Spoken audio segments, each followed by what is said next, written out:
नमस्कार मित्रांनो. आज आपण जाणून घेणार आहोत सरपंच म्हणजे नक्की कोण आणि त्याची कामं काय. सरपंच हा ग्रामपंचायतीचा वास्तविक कार्यकारी प्रमुख असतो. म्हणजे गाव चालवण्याची खरी जबाबदारी सरपंचावर असते. सरपंच ग्रामसभा बोलवतो, सभेचा अध्यक्षस्थान भूषवतो आणि ग्रामसभेत मंजूर झालेले ठराव प्रत्यक्षात अंमलात आणतो.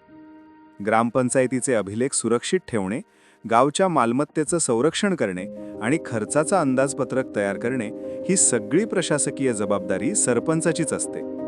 तसंच ग्रामविकास समित्यांचा पदसिद्ध अध्यक्ष म्हणून सरपंच गावाच्या विकासाचं नेतृत्व करतो.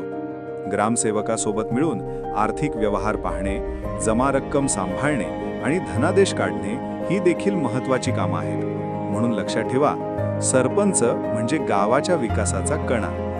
व्हिडिओ आवडला असेल तर लाईक करा.